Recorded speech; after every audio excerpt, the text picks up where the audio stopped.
This is Earl Nightingale. The purpose of this recording is to tell you about and try to condense one of the most amazing books ever written, Think and Grow Rich by Napoleon Hill.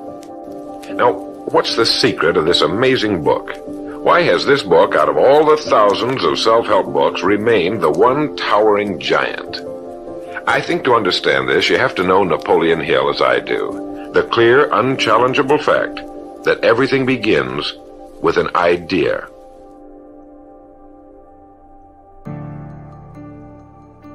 This material is what changed my life. This is a material I study every day. From being an immigrant woman, coming from poverty, and really coming to America and literally achieving the American dream. I can't even tell you how grateful I am for this man, for what he did for me and my family. Whatever the mind can conceive and believe, the mind can achieve. Thoughts become things. And I always wonder, why did no one teach us this? Why did we not learn this in school? Why did we not learn this from our families? If you make your study a priority, your life will change. See, there are very few people who take that necessary step to get to where they would love to be. They make a decision. It's in those moments of decision that your destiny is created. Yes, you've formed a new trajectory into a new life because of your decision to join us here with our wonderful family. We're bringing to you over 15 years of my own experience of studying this material. I'm bringing it to you, our team. We're bringing to you this material. You're in for such an amazing journey.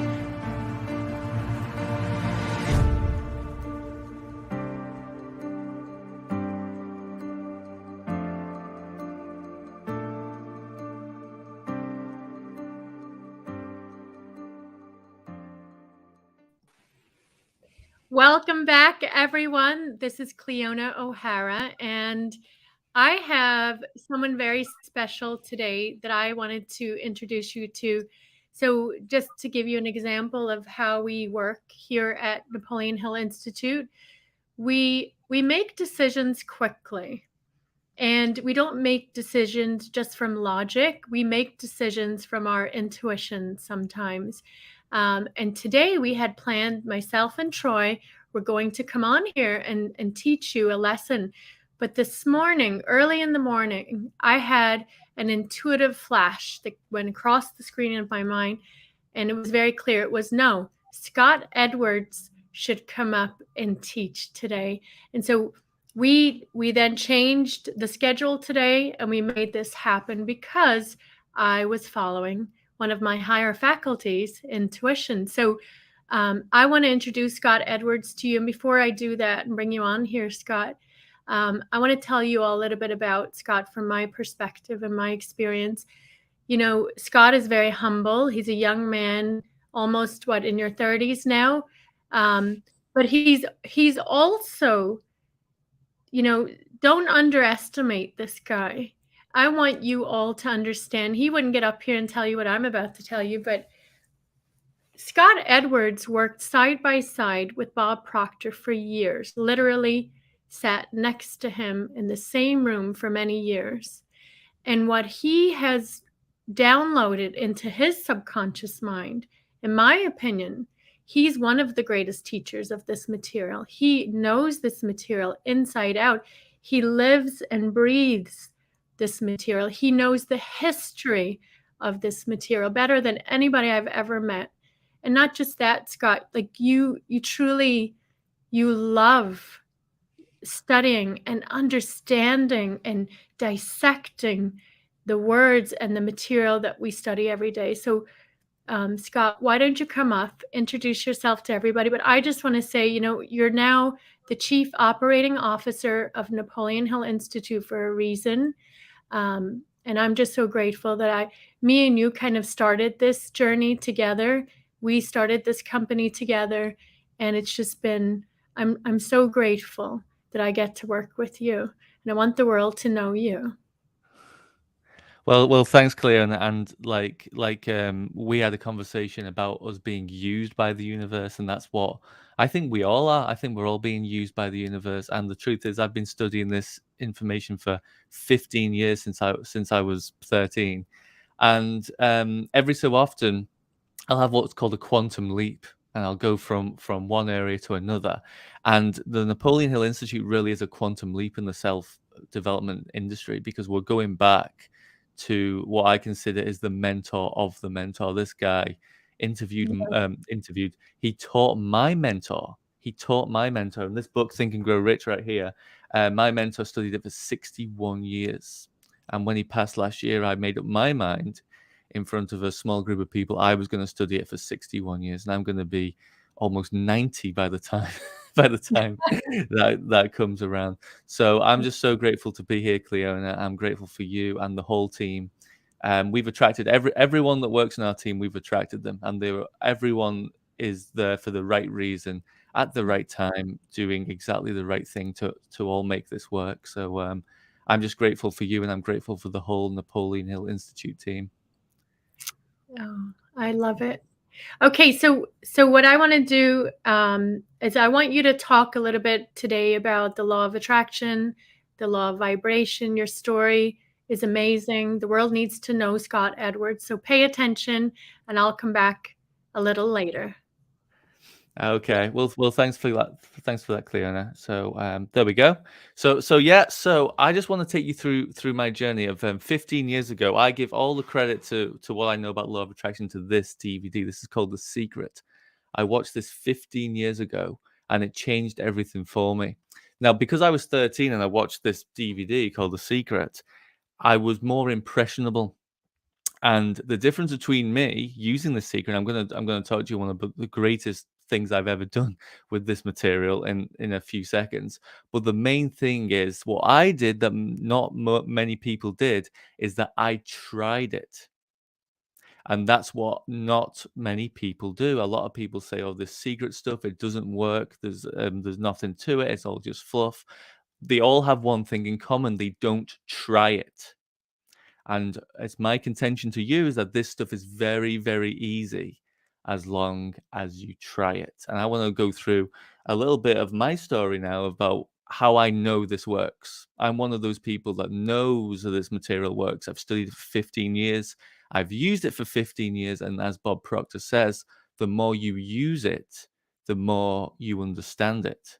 And that's most of your studying will come from using it and trying it out, seeing what does work, seeing what doesn't work. But I'm going to show you some slides now. I'm going to show you one of the most amazing things that I've ever experienced by using the law of attraction.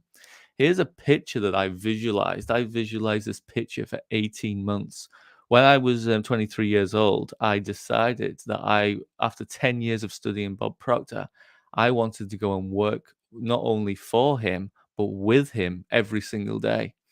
And according to The Secret, all you've got to do is put a picture up on the wall of what you want and you visualize it every single day. So this is exactly what I did. I found a picture of Bob Proctor's house and I would visualize walking up and down the driveway every day. And I would be working in the studio. His studio is in his backyard, and the picture that you can see just, let's see, just here, this picture, that's actually of the back garden where the studio is. And I would visualize walking down that gate. And what was interesting is that I said I was the only one that's going to be working with Bob. When COVID happened, I was the only one I was the only one that ever saw Bob Proctor live. Whenever he was doing a presentation, everything would be virtual. I'd be the only one in the studio. So this is what's incredible about this material. When you know how to use it, these are the things that happen. And by the way, when I attracted this goal, it was one day before the deadline. It was one day. And the universe works in perfect synchronicity as well. And there's no effort involved in this. There's just no effort. Like, I didn't work hard to get here. There's all kinds of people in the company who worked very hard. They never got this close to Bob. But it's not about working hard. It's about having the idea in your mind, putting yourself in the vibration by getting emotionally involved with it, staying in that vibration, and then attracting what you need. That's all you need to do. In fact, you'll never see me doing something I don't want to do. You'll never see me working hard. And that's because I don't have to work hard. I just have an image in my mind, and I put myself in the emotional equivalent of that image, the emotional state, and then it puts my body in a vibration, and then I attract everything I need. And you know, I've been studying. I mean, I'm 29 today, and if you look at how my life has gone, just look at it. It just looks. And people say, "Oh, Scott's one of the luckiest people you'll ever meet." No, I put myself in a certain vibration, and that's what the law of attraction is. The law of attraction is luck. We attract everything into our life depending on how we are feeling. And the law of attraction, by the way, can be put very simply. If you feel good, good things will happen. If you feel bad, bad things will happen. And you can look back at your own life, and then it's evidence. It's evidence in front of you, your own life, that this is true. And what's interesting is that when I got The Secret, this was the original DVD. This is actually a pirate copy of The Secret. This is the original DVD that I put into my DVD player back in 2007. I had no idea what this was, but I watched it with an open mind. And if we open up our minds, and we don't have to accept it, we don't reject it, but we consider what is being taught to us. We just evaluate it, we reevaluate it. That's what a belief is. It's our evaluation of something. So as we reevaluate the law of attraction, reevaluate how we can use the law of attraction, what will change is our actions. And what we've got to change is our actions. Now, very, very important. This is what's not taught. The law of attraction and practicing praxis. Now, what is praxis? Praxis is integration of our belief with our behavior. This is what we've got to do. We've got to use praxis. Bob Proctor was the one who taught me what praxis means. It's the integration of belief with behavior. You're going to find that people will say they really believe in the law of attraction, and they really think they do believe in it. They really think they do believe in it.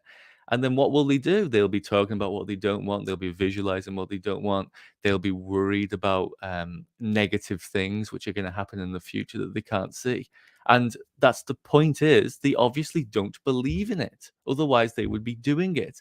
So when we really believe something, we really believe in the law of attraction, it's going to show up in our behavior. We're going to be printing off images of what we want. We're going to be talking about things that we want. And the law of reversibility is even true when it comes to this. If you start acting as if you believe in the law of attraction, if you start printing off what you want, making your own vision boards, talking to your friends about things that you want to happen in the future, you'll actually start to believe in it more. This is what's so powerful about praxis. So 3 questions you need to ask yourself about when it comes to practice. Number 1, do I actually believe this? Do I actually believe that I can, with my own mind, put myself into an emotional state and the universe will magically draw everything to me just because I'm in that emotional state? Do I actually believe that? And number 2, why am I not doing some of the things I know I should do? We have calls every day at the Napoleon Hill Institute. There's people every day that we talk to. We tell them exactly what to do step by step, and then they don't do it. Why am I not doing it? It comes down to belief. Do you believe in the information? And do I really know enough about this to stop studying it? You see, we can't stop. I know I can't stop studying it. When you stop studying this stuff, it goes away. There is so much to understand when it comes to understanding ourselves and understanding the laws of the universe. Earl Nightingale says that life is a game of chess, and the rules of the game are the laws of the universe. Wouldn't it make sense just to learn the rules if we're going to play the game? So that's what was really interesting. Now, this is something that most people don't understand. What you attract is controlled by your self-image. It's actually controlled with what you are subconsciously in harmony with. Your whole self-image is about what you believe you deserve, what you believe is in harmony with you. And because this is controlled by our subconscious mind, we are by default in the vibration of attracting whatever we're attracting. So if we don't believe that we deserve a certain amount of money, we don't believe we deserve a certain person in our life, we will attract or repel depending on what's in our subconscious mind. So our self-image is in control of what we attract, because it's in our subconscious mind. Our subconscious mind is where our feelings are, it's where our beliefs are. That's exactly what's in the self-image. It's subconscious programming. So when we start to ask ourselves what we are attracting into our lives, we need to understand that maybe we have to go inside. Maybe we have to change our self-image. Maybe we need to reevaluate something which isn't necessarily what we want. You see, if we evaluate ourselves not to be worthy of our goal, then that forms a belief in the subconscious mind, and that belief will start to attract from the universe everything that's required in order to make that belief a reality. And that's what's so great about this information. And another thing is that you attract what you are afraid of confronting. This is a very, very important thing. You'll know this in your own life. If you're trying to avoid someone, they'll show up everywhere. Someone will start talking about them. They'll pop up in front of you, the grocery store, because you're trying to avoid it. So whatever we're afraid of confronting is actually what we need to confront. And it could be about our weight. It could be about how much money we're earning. It could be our relationships with other people. If we're afraid of looking at it, that's what the universe is going to send us, because we're in the vibration of being afraid of it. We're emotionally involved with that concept. But another thing is, in order to attract what you want, the universe will send you lessons, so you have to overcome certain things in order to make you grow. And that's another part that I'm going to get into today. We're going to talk about how when we attract negative situations into our life, it's actually to make us stronger. It's actually to make us grow in that way. Now, what's really interesting is that when someone attracts into their life a situation that they don't like, and they're saying, I'm doing all this really positive visualization, feeling really good, but this keeps coming into my life, this keeps knocking on the door. What it is, the universe is saying to you, listen, you need to learn this lesson, you need to overcome this obstacle, you need to get over this situation in order to get to this next level. So the universe will send you lessons, and what we've got to do as individuals is confront what we're afraid of. And once we've confronted it, it goes away. The fear goes away once we confront it. You see, the fear, most people who are afraid are very, very, they avoid confrontation. And they avoid confrontation because they're afraid. So another little tip is, if you confront whatever you're afraid of, the fear goes away. And remember, as the more we get into a more positive vibration, the more good things that we're going to attract into our life. So we attract what's in harmony with us, but we also repel what isn't in harmony with us. And that's what's really interesting. So for example, if you're feeling very good and you're very healthy, and some people around you might have the flu, they might have a cold, they might have some kind of illness. If you are in a very strong, healthy vibration, you're actually going to repel that virus. And you repel it the same way that you attract it. It's the opposite side of the same thing. It's exactly like a magnet. And we attract everything into our, even relationships. This is a very good example when it comes to people. We attract certain people and we repel certain people, and this will happen in relationships where there'll be a change in what we call the vibrational state of a person, and something happens, that person gets divorced, or that person falls out, and then they drive away from each other. What's happened is they've parted vibrationally. One of them or both of them have changed on a vibrational, emotional level. When it comes to awareness, when it comes to understanding, they've changed.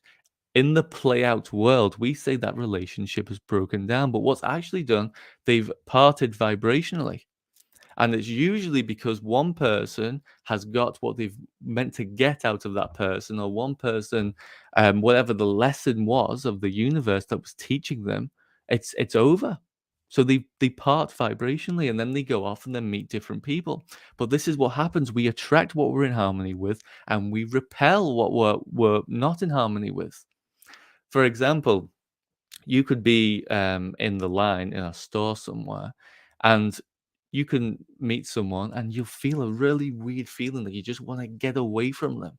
And that feeling of wanting to get away from someone is what the opposite of attraction is. It's repelling. And remember, you feel it. It's the subconscious mind which is in control of this. It's the subconscious mind which registers this energy. The energy of what? The energy of vibration. So remember, we're attracting certain things and we're repelling certain things. And if we have a picture in our subconscious mind that we don't deserve money, which is what we're talking about today, money, we are going to repel situations in our life which would have obviously attracted to us money.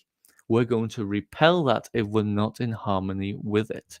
And that's why it's so important to understand this. It's all in the subconscious mind. So one of the main aspects of the law of attraction is something called intent. Now, if you have the intention that I will do something and I will be something, remember will is willpower, I will, ego, will, me, I will do something. That sends off into the universe a very, very powerful charge. And the universe then says, wait a minute, this guy is serious. It's the intent. It's not sitting there visualizing. This is something which people have a very big problem with. When you're visualizing something, if there's no intention behind it, if you don't put I in front of it and put your willpower there, I will, the intention won't be there, and it won't be strong enough to attract it, because you've got to demand it from the universe. When I printed off that picture of working at Bob's house, I said, I will do this and I will be this. It's the power of intention. It's willpower. So intent is a very, very powerful force. Now, if you just visualize them with no intent, this is when things become really passive, and people are kind of sitting there and there's no action, there's no emotion behind it, because there's no willpower, there's no intent. Um, a problem with this is that people can have intent when it comes to controlling a different person, and you'll feel this. You'll feel if somebody's trying to control you. You'll feel as if someone's trying to control your emotional state sometimes because of their intentions. In fact, your intuition is very good at picking up people's intentions. If anyone that's I was talking to a girl, she was about 21 just the other day, and she was talking about going to a bar. If you go to a bar, and a lot of young girls know this, guys will come up to them and talk to them. And she said, I can feel the guy next to me before I even seen him. And I said, what you're picking up is intent. That's what you're picking up. You're picking up willpower, because when someone has a certain intention, you like this is what she would say. She says, I knew what he was after straight away. And that's what intention is. You actually pick it up. But what it is really, it's a really powerful form of energy, intent. I will do this, I will be this. And what you're doing, you're giving a demand to the universe when you're saying that. Don't direct it at somebody else, but direct it to the universe. What's a really, really important lesson that I learned as well, when I was visualizing working for Bob Proctor, for example, I would just think about what I was going to get. I was going to fly on this private jet and then go to every event, and I'm going to work in the studio. And then what I realized was my energy was inverted. I was thinking about what I was going to get out of the situation. And what changed everything for me is that Bob said the secret to success. I watched this. He was doing a Q&A with Jim Rohn, and he said the secret to success is thinking of the other person and thinking about what you can give to the other person. And that was Bob's true secret. Whenever you were with Bob Proctor and you were sat with him, his whole energy would be on what he could give you. All he was thinking about every day was what he could give. And of course, when you give to the universe is going to give back to you. You find people who try to take from the universe, they try to steal from the universe, and the universe steals from them. The universe takes from them. Because as Napoleon Hill said in Grow Rich with Peace of Mind, you cannot steal anything from the universe. You can't cheat the universe. It's in perfect balance. So if you take something, it's going to take from you. If you give it something, it's going to give something back to you. And this is how the law of attraction works. So what I did, for 6 months, I made this mistake. I had nobody to teach me. And I thought, wow, I am going to focus everything on what I can give in order to achieve this goal. So I wrote down 5 reasons. And anyone who's got a goal right now, I would say do it right now. Write down 5 reasons right now of 5 things, 5 concepts of what you're going to give in order to receive your goal. Think about service. We talk about money. See, money is an effect of service. Service is about giving. Service is about providing. And when we get into the energy of providing service, the universe sends back as a reward money. It sends back people. It sends back help. And that's why when you look at any person's life who's living in harmony with the law of attraction, it just seems like they're really lucky. People come out of nowhere. Cleona called me. Cleona called me back in September. I was really busy. She said, I'm starting this new company. Fly out with me, come down to the Napoleon Hill headquarters. We can go through all of Napoleon Hill stuff. Like, these are things that, that just don't happen unless you're in the vibration already of attracting good things into your life. And the way you get there is you take the energy off yourself and put it onto the person that you're helping. That's what Bob would do. That was his main secret. It's giving rather than getting. If someone's in a negative vibration, what are they thinking of? They're thinking of survival. They're thinking of what they can get in order to survive. It's all part of the same thing. Someone who's in a positive vibration, they're thinking about what they can give to help someone else. They're taking the attention off themselves and putting it onto the other person. And that's what's interesting about intent. Intent in what way? Intent of helping someone, intent of doing something for somebody else. It's always going to draw to us more good things. And understand this, that every goal you set, a friend in PGI taught me this, every goal you set has a vibrational equivalent. So think about that. Think about your goal and think about, does it have a vibrational equivalent? And if it's a big enough goal, it does. If you have a big enough goal, you're going to feel very different when you're there compared to how you're feeling now. For example, are you feeling right now as you would when you reach your goal? And if the answer is no, it means that you're not in harmony with that goal yet. You've got to be in harmony with the goal. You've got to ask yourself, okay, what's the vibrational equivalent of that goal? What's the vibrational equivalent of having $1 million, of being a coach with NHI, of helping people all around the world? What's the vibrational equivalent of that? What does that feel like? And if you don't feel like that already, it means that you're not going to attract it. It's as simple as that.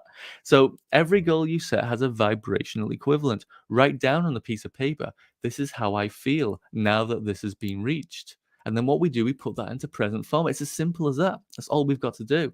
We've got to match the feeling of being in harmony with whatever it is the goal is, and then drag it into the present. It's in the future now. Drag it into the present. Okay, you are it. I am it. This is what I will do. And then bring it back to the intent. Think about all the people you're going to help and how good it's going to feel when you get there, and then drag that into the present. This is all we've got to do. It's really, really simple. I say this stuff is easy. I think this DVD is really easy as long as you do what it says. It's very, very simple. You write down all the reasons why it will work. Don't write down the reasons why it won't. Write down the reasons why it will work. Reevaluate the information. There's another great book that I think people should get. The book is called How the Secret Changed My Life. I think it's something along those lines. I will get this up and put it in the Facebook group. Actually, and what it is, it's everyone who's used this DVD. It's everyone that's used The Secret. They've written stories about what's happened, and when you read these stories, you're like, wow, this stuff. Nobody really knows what limits this power has, because every time you think, oh, this is the best story I've heard, you hear a different story, and these people have evidence to back things up. You see, I know this stuff works because personally I've tried it out. It personally works for me, and it works every time. And it was W. Clement Stone that says, set yourself a goal so big that when you achieve it, you know that it's this information that did it. And what I did when I visualized myself working for Bob Proctor, I was in a different country. I didn't know anyone in the company. I wasn't qualified for the job. The job wasn't available.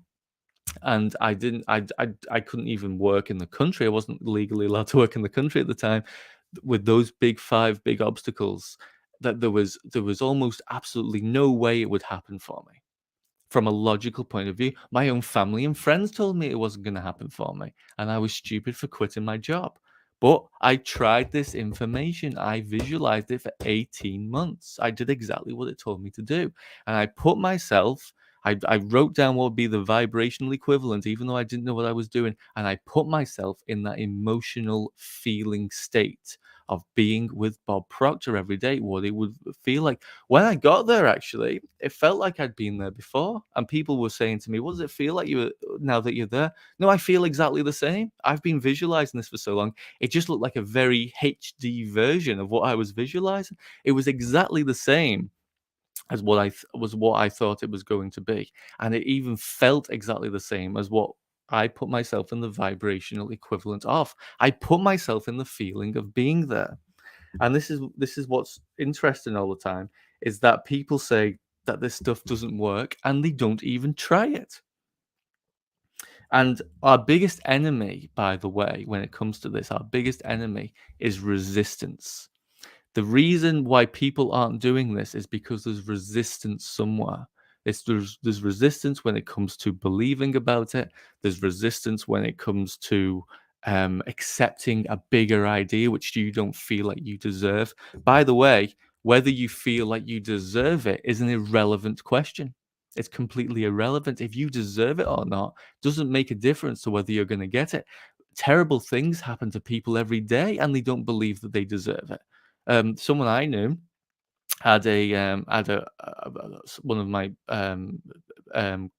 one of our clients in NHI had a terrible car accident. They said, "I don't feel like I deserve this." Well, it doesn't matter. It doesn't matter whether you feel like you deserve it. So if you feel as if you can't have your goal because you don't feel like you deserve it, remember that's an irrelevant question. It doesn't matter whether you deserve it or not. If you do the right thing, it's going to happen anyway. And that's what I was thinking with Bob. I didn't have to be the most qualified person in the world. I didn't have to know anyone in the company. I just had an idea and I attracted everything I needed because I was in vibrational harmony with it. I got emotionally involved with it. And this is what we have to do. We have to pinpoint and really nail down, okay, what's the vibrational equivalent of this goal? What would I feel like now that I've got it? And remember, as Jim Rohn says, you don't reap what you sow, you reap more than what you sow. You reap more than you sow. So in other words, if you're giving positive energy and you're going to attract that back, or if you're taking positive energy, extracting, making someone feel bad so you can feel good, which is that's what bullying is, by the way. When you make someone feel bad so you can feel good, the universe is going to send you even more back. It's not that you attract an equal amount, you actually attract more. When I worked for Bob Proctor, it was even better than I imagined. He was even more genuine than I thought. Like, I thought, oh, he'll have his flaws. He didn't have any flaws. This guy was 100% perfect. It had such an impact on me and got me to shoot for a higher place than I ever thought I would ever imagine, because of how genuine he was, because of how down to earth he was. And this is what happens. You reap more than you sow. The universe actually gives back to you a lot more than you put in. So it's really important to keep focusing on what you want. And remember, this slide is from Cleona just the other day. Imagination is the how. So the more time you spend in your imagination, just thinking, what is it I can do? Let's just forget about the past. You see, most people, the resistance we were talking about comes from the past. It actually comes from the past. You're thinking, oh, this person hurt me and this happened to me. Wait a minute, it's gone. All that matters is the future. You see, we're going into the future. I'm doing this call in the future. And we're not there yet. We're in the present, but I'm still doing this call in the future. Your life is in the future. The past doesn't exist anymore. You see? So the resistance comes from thinking about the past. Why are you thinking about the past? It doesn't matter. What we should be doing is thinking about the future. Have we really thought 5 years into the future of where we want to be in 5 years? Are we well, we've thought about 5 years into the past, maybe. Why are we doing that? Imagination is the how, and when we access our imagination in a calm, relaxed state, that's how we access infinite intelligence. And the more you go away, and the more you isolate yourself, and the more you really shut out, and you create those boundaries of space and time, and shut out the world, and imagine where you want to be in the future. The more you do that, the more you're accessing infinite intelligence, the more likely you are to actually hit the goal that you want to hit. But you've got to go into your imagination to do it. This is where it starts. It starts in the imagination. So I'm going to give you 4 steps of how to use the law of attraction. And these are my 4 steps. And you won't find these written down anywhere. These are my 4 steps, which I use anytime I want to attract something. Then we're going to bring back Cleona, and we're going to have a bit of Q&A as well. So these are my 4 steps. Your clear intent. This is number 1. How do we attract what we want? Your clear intent. You need one singular goal or aim. Now, there are people out there that say you can do multiple goals. I believe, this is just from me, that you should have one clear goal or intent.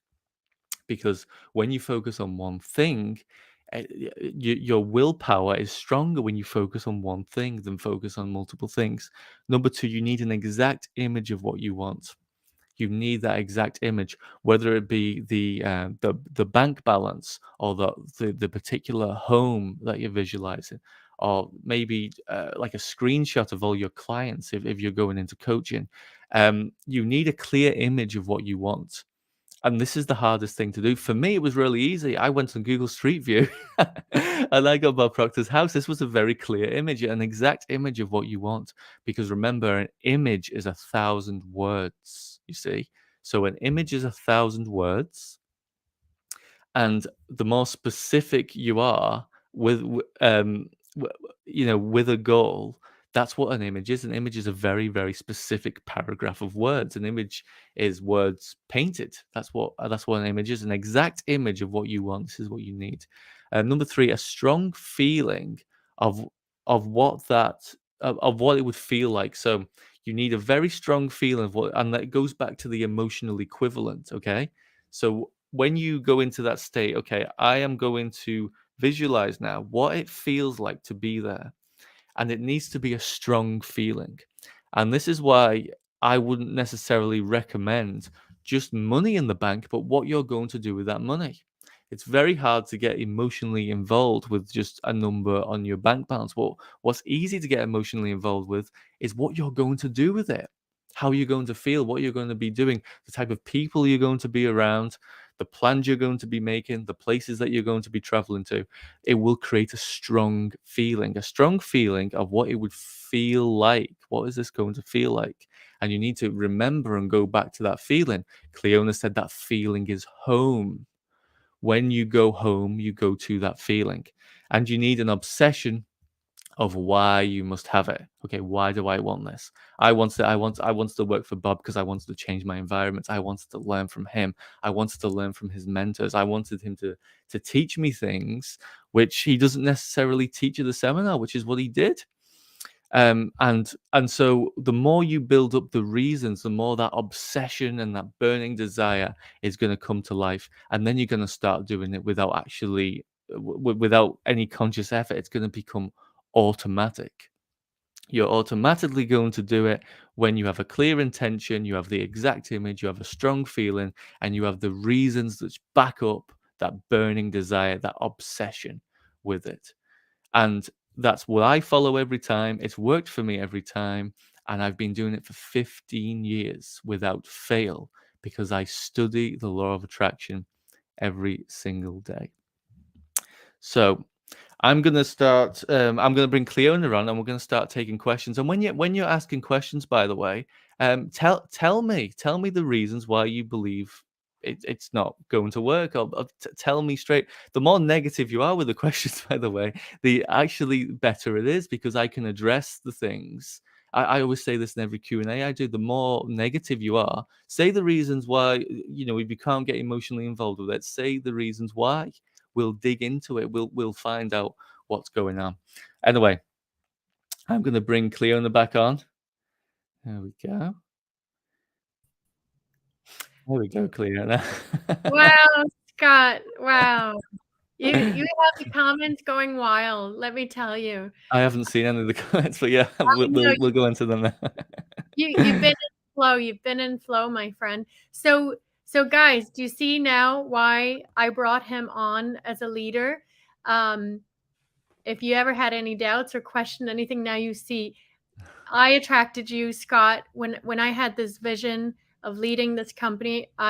First of all, I thought I was calling you just to help me with the technical part of running a webinar and doing a course, right?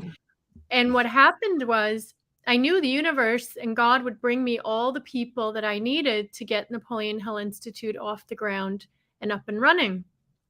I thought Scott was just going to help me with the technical part that he used to do with Bob running the studio. I thought that's what we were going to do.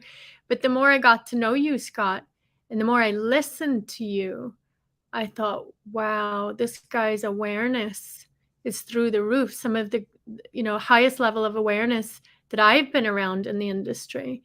And it just goes to show, your stuff, Scott. Everything you're teaching is gold. And so for those of you, I'm going to read some of the comments and bring up some questions too, Scott. But we teach classes every day, folks. We have study groups every day. You can come and be mentored by us in Napoleon Hill Institute. Scott is one of the greatest teachers, in my opinion. You are. Okay. And I'm so grateful. And I love when you brought up, it's really going the extra mile to Napoleon Hill. These are laws, but he's given them principles, different names, right? But the habit of going the extra mile, you touched upon that today, Scott, beautifully. And the way I look at it is there's an invisible storage house in the universe. Every time we plant a seed, a thought, but most importantly, what you talked about, Scott, was the intention behind the words or the action or the thought. What is the intention? People can act all day, but it's the intention that's going into that invisible storehouse and coming right back, right? Yeah. And that's what you're so good at, understanding that. And your intention since the day I've reconnected with you after working with Bob, your intention has always been about giving, and giving. And Scott always says to me, the people we're bringing in, we're growing so fast. We have brand new coaches every day joining us, team leaders, people in the company. And he's always saying to me, they have to have the intention of giving, not just getting. So you just don't teach these laws, you live these laws, Scott. It's so powerful. So before I bring up questions, I'm just going to read Go the Extra Mile from Napoleon Hill, which means the rendering of more and better service than that for which one is paid, and giving it in a positive mental attitude. Okay. And you live that, Scott. You live and breathe that attitude. Well, Yes. well, the thing is, Clear, the reason I don't take credit for it is because none of this information is mine. I've just studied the best people in the world and got to hang around with the best people in the world, and I just did what they told me to do. That's all I did. That was the difference when I was 13. I just did what they told me to do instead of questioning it. That's all you got to do. It's as simple as that. And I always say this stuff is easy. People say it's not easy. It is easy. It This is stuff easy. is easy. All you've got to do, Earl Nightingale says it's easier to win. It's easier to win. All we've got to do is learn some of the rules and follow them. What's really difficult is not using this information and trying to struggle through life. That's what's difficult. Was this is easy. And we're giving it to them. We're giving it to you in a playbook. Everything we've done. And me and Scott, there was no coincidence. It was the Secret movie that I found too 14, 15 years ago that led me on this path. So at the same time, yeah. So I encourage all of you to go back and listen to Scott on replay over and over until this sinks into your subconscious mind. Now, let's see, who has a question for Scott? Let's bring up a good question. Everybody's just giving you a lot of love. People are saying, I need to okay, go into the comments. Yeah. okay, how do I get back to walking pain-free and balance? Who was it that said that clean? I want to see. I don't They know. don't, Oh wow, there's so. Oh, thank you so much. Wow, these comments, guys. Thank yeah. you so much. Wow, wow. Oh, I found. Okay, This is it. Let's see if we can put it on the screen. Okay, I'm trying to get back to walking pain-free. I've been trying for some time. Well, first of all, the word trying is so trying means intention with resistance. So whenever you say you're trying something, it means that there's a block somewhere. There's resistance behind it. If I tried to lift up my arm, see, if I set something really heavy, see, if I lift up this DVD, I'll lift it up. If I have something really heavy, I'll say I'll try and lift that up. Well, okay, why is it trying? Because there's resistance. There's an idea in my subconscious mind that says I might not be able to do that. So that's what the word trying comes from. I'm trying to get back walking pain free. Okay, you've got another word there, pain. You should be saying I'm working to get back to walking with ease, with a sense of ease and freedom, with a sense of renewed energy. You see, the word pain is in there. I've been trying for some time. Well, so again, I don't know what's going on. I'm not a doctor or anything, but the words, even if there was nothing wrong with you, that would create a problem. Just thinking along those lines, you see. Um, so remember, whenever you're trying to do something, so I would ask myself, and I'm sorry I don't have your name here, but I would ask myself, okay, what's the resistance? There's a resistance somewhere. There's a belief somewhere of why I can't be walking pain-free. What is that resistance? Number two, have I tried every avenue to do something about this? Have I explored and researched and studied every single avenue of getting better? Number four, have I got a clear image of me being back to health? And do I have my reasons why I want to be back to health? And number five, am I visualizing it and affirming it to myself every day? I'd start there. I'd start there. When you start there, you see, you start to attract the solutions, you see, because there is a solution to every problem. There's always a solution to it. But I would change by how you're phrasing it. In fact, I just write down the opposite statements and focus on that. Yeah. But those five things, I would really recommend you do that. So good, Scott. Yeah. Get rid of the word trying completely. And the opposite of pain is what? It's just ease, isn't it? That's what. Yeah. Ease. Yeah, Yeah. freedom. So, can you bring up Valerie's question in the comments here on YouTube? Valerie, welcome. When I'm on the verge of having the breakthroughs and clearly seeing the money I will be making by helping people with my product, why do I sabotage myself by looking at things from the past? I'm just trying to find that. Oh, there we go. There we go. See if this fits on the screen. So There's Valerie says, "Yeah, when I'm on the verge of having the breakthroughs, clearly seeing the money I'll be making." You see the word "the verge." It's like, oh no, it's happening. It's too good to be true. You see, when you get excited, Valerie, and I have a feeling that you're the type of person that gets excited easily. When you get excited, excitement is characterized by the words, "I can't believe it is happening. It's too good to be true." You see, and so your subconscious mind, you're not sabotaging yourself. Your subconscious mind is actually getting you back on track. That's what it's doing. Your subconscious mind says that you're not supposed to have this stuff. So your subconscious mind's actually getting you back on track. What you've got to do is go inside and do what this DVD tells you to do. This, by the way, is like a starter of this book. You know, if you went straight to this book, might be a bit too heavy, but this is like the stepping stone of that.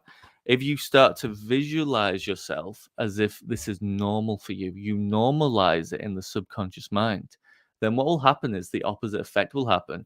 When you're going off track, your subconscious mind will sabotage you going off track and bring you on track to what it is that you've accepted that you want.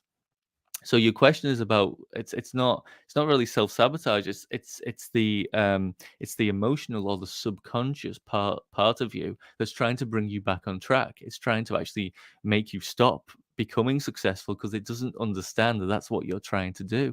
And you've got to go inside, visualize it, normalize it, and don't get excited about things when things start to take off. So when you get excited, it's subconscious disagreement, you see? So it's normal for you.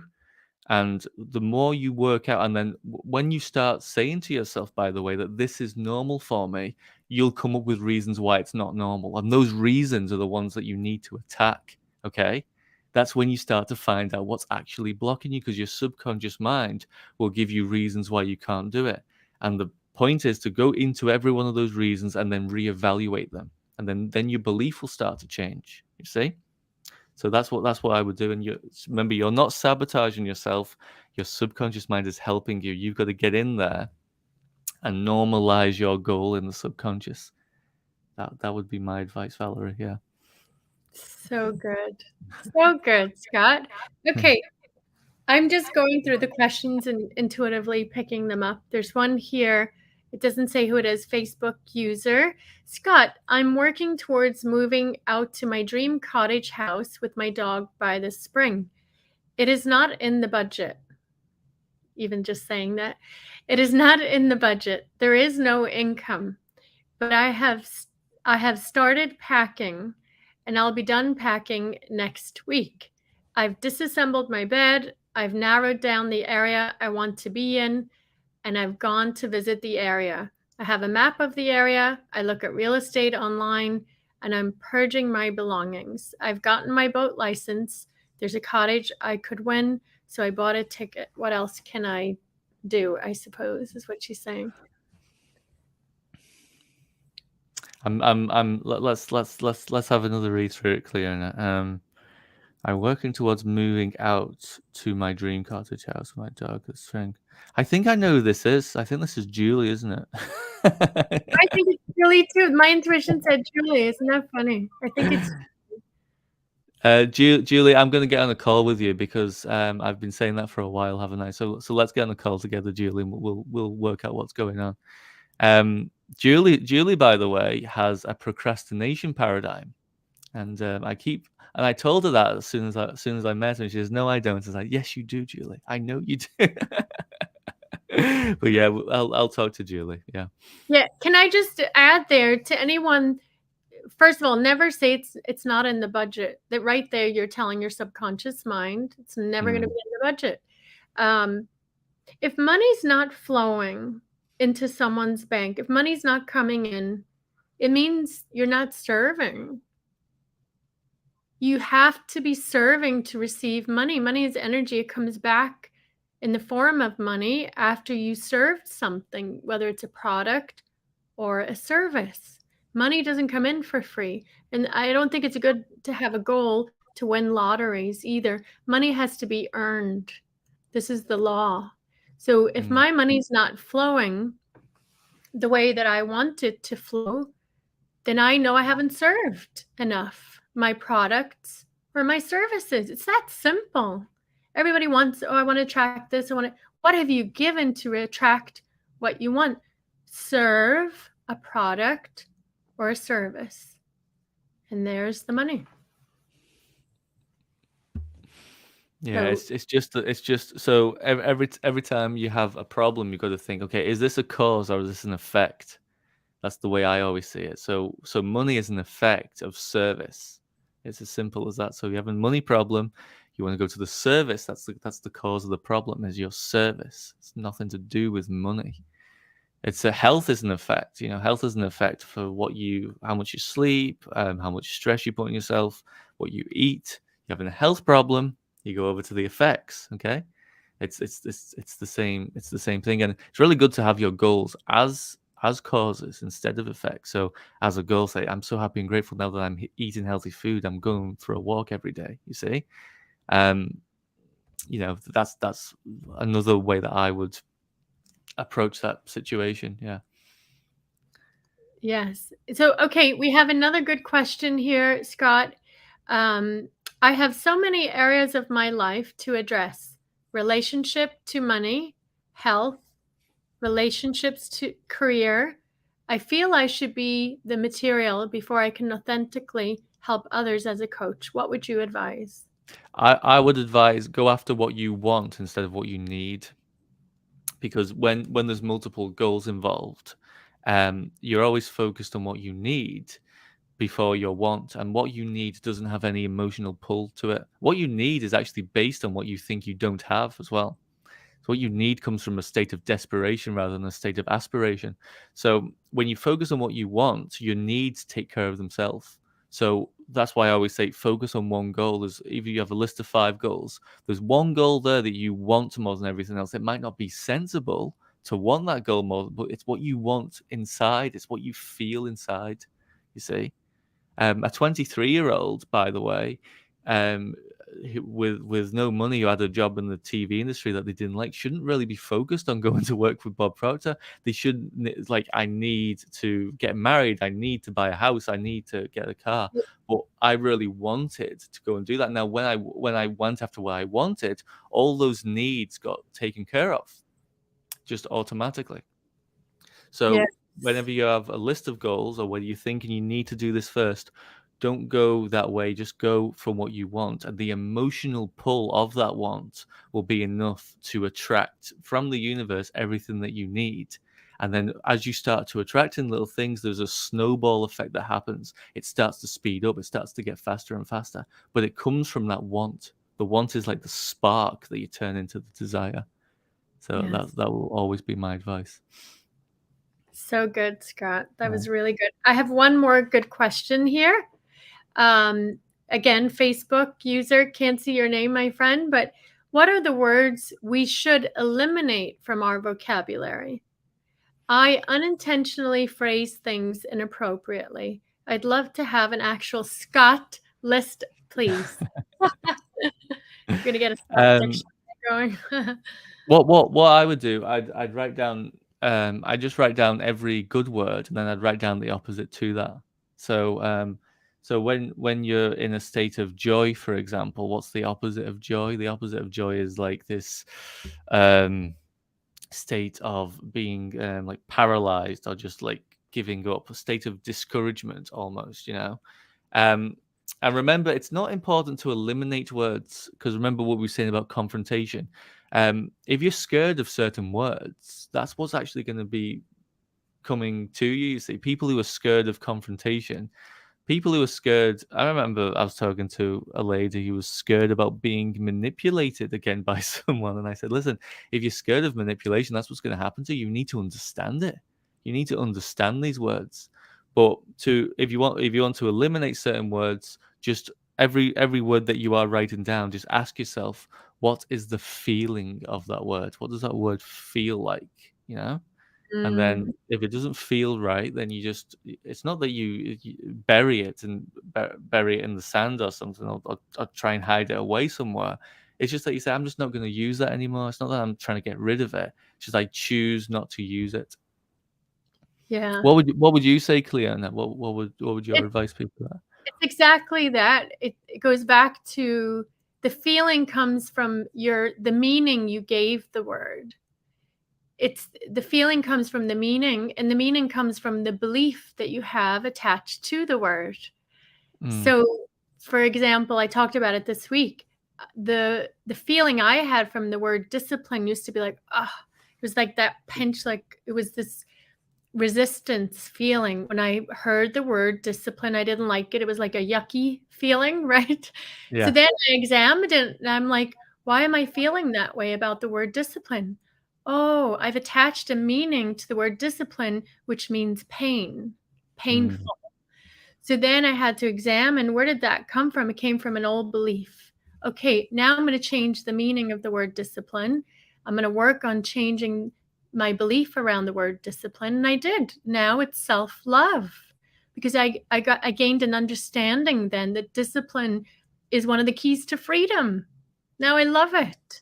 And when I'm disciplined, I love it. I love it.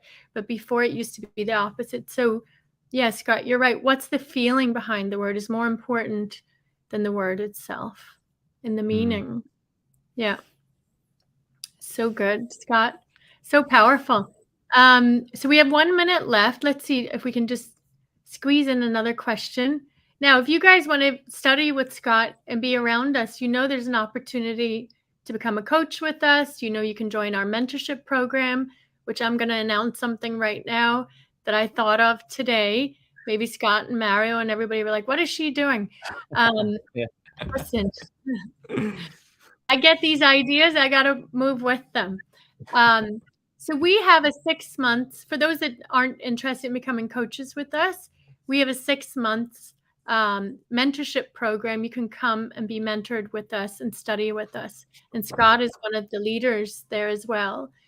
I decided today I'm going to turn it into 9 months. Okay? Yeah. And so the reason why I decided today it's going to be a 9 months program, same price, is because I want us to go deeper into self-image at the beginning. I want us to spend a couple of months and weeks on self-image before we go into the rest of the program. What do you think of that idea, Scott? Yeah, that's perfect. Yeah, Yes. perfect. And 9 months is how long it takes for a baby to grow. So I know. Yes. So that's what I was thinking about this morning. So I've added three more months on for free, where you can come and be mentored with us and Scott and join our leadership team. Okay. Scott, this was incredible. You're incredible. I'm so grateful. I love you, and I'm so grateful we get to lead together. Yeah, you too, Cleona, and it's like the whole universe operates in perfect synchronicity. So there's certain people on the call that will become a part of NHI, and there's certain people who won't, and everything just happens for the right reason at the right time. That's what I've figured out. That's what Bob said to me. Do you know what? There's a story of I was a bit worried about something with Bob, and I was bringing it up, and he just said, "Listen, Scott, everything happens for the right reason, and everyone's in the right place for the right reason at the right time." And Yes. that's what I run with. And since we started this journey, Cleona, everything has just been working so perfectly, just in flow, just with ease, Ease. And there's a lot going on, but we never get tired because we're just in flow. And anyone can live like this. Anyone can live like this as long as they study it. They just study how to do it. It's as simple as that. There's nothing complicated about it at all. There's not. That's right. Ease and flow. Ease and flow. This is how we operate here at NHI. Ease and flow. And we have a lot of fun too. We laugh. Yeah. We're not going to do it now because we're live, but we tell a lot of jokes. we have a lot of laughter at NHI. So I have one question for you. It just came to my mind. And I think, you sat next to Bob Proctor for 3.5 years. Many people would argue that he's one of the greatest teachers in the world of Napoleon Hill's material, and I would agree with that. He really taught us well. He prepared us very well, Scott. I feel like this all was meant to be. We were meant to learn from Bob. We were meant to carry the torch for Napoleon and Bob and Andrew Carnegie. I believe I'm a spiritual person, and I believe this is all perfect alignment. So, what is the number one piece of advice you would say that Bob gave you that you would share with the world? What comes to mind? Number one piece of advice or a lesson from Bob? Do what you love to do. That's the main. And Bob used to say to me. I remember one of the last conversations I had with Bob. He said, Scott. He said, me and you. He was talking to. It was a conversation. You say me and you. We both don't know how long we've got left. And he said, you want to do exactly what you want to do because life is short. And I remember him saying that, and it was one of the last conversations we ever had. And that's why he said, work is made for us. We're not made for work. We've got to do what we really love to do. And that's why I used to have a job where I didn't like doing it, and I felt like I needed to do it. Not I wanted, I needed to do it. And anytime I see anyone in that position, something something gets to me inside, like, oh, I'm going to try and get you out of this. You've got to do what you want to do. You know what I mean? Because that's You, what I broke out of as well. So that would be the one thing. Do what you love to do. yeah. You got some people emotional there in the chat, and even me. So I'll tell you this. I know Bob's very proud of you, and I know Napoleon Hill's very proud of you, and so is Andrew Carnegie, because you're carrying the legacy, and you are a product of the product. You don't just say it, you do it, you live it. So Scott, you're amazing. Thank you so much. Well, you're amazing, Cleo. I mean, I can't put it into words. Like what I've seen you do, and what you do behind the scenes when no one's looking, the generosity that you have, and everything else. It's exactly like Bob's energy, and that's why I love working with you. There's so many similarities that I haven't really told you about, really, but yeah, I just love it, Cleo, and I'm gonna do this forever. Yes, we You are. too. We're gonna do this forever. I'm all in. I'm gonna be an old lady. You can wheel me around. You'll be younger than me, so you can wheel me around and do whatever. I'll be over 125 before the wheeling starts to happen. Let me claim that right now. Won't be over 125, and then they'll be wheeling possibly. Maybe it'll be rollerblades. Actually, never mind. Push me on my rollerblades. At 125. Oh, this is what we do, guys. We have fun. We help people. It's just a gift. It's such a gift. And I'm so grateful to Don Green, especially you, Don Green, for giving us this opportunity to bring the coaching division and bring the Napoleon Hill Institute to the world. I'm so grateful for that, man. So let's do this. There's a couple of things, Scott. I don't know if we have homework to give everyone. There's another call today at 2 p.m. Make sure you come back and join us. Mario Piccone, our Senior Vice President, and our Chief Marketing Officer, Chris Murray, will be coming on. And they also were trained by Bob Proctor, too. They were there for over 10, 14 years. Each one of them, they're great coaches, and they know this material very well as well. So homework. Do they have homework, Scott? Well, I'll give them homework. I'll give them those 4 steps. 4 steps. Yeah. Okay, good. And then I'm going to announce a little prize.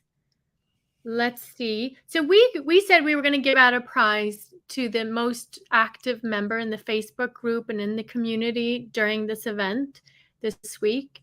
And there were 2 people that were very active. So we're going to give you a prize, both of you. The first one goes to Manny Blue. Manny Blue, congratulations. We're giving you the Law of Success program for free for 3 months. You're going to come study with us and join us for free for 3 months. Congratulations to Manny Blue for interacting and for being of service. Isn't that cool? And then we have our own amazing Caroline I can't pronounce her name. Forgive me, Caroline. Let's see, Basalski. Is that how we pronounce it? Caroline Basalski. She just became one of our NHI coaches. And so Caroline, you have won a prize as well.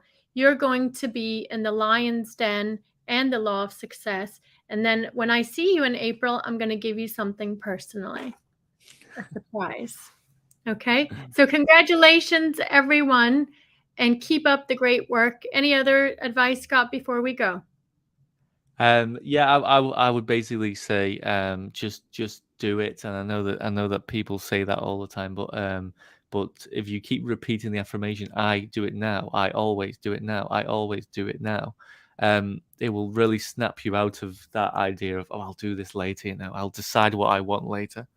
Some people watch this, it came out 15 years ago. Some people are still saying they're gonna do it tomorrow, So, so yeah, exactly.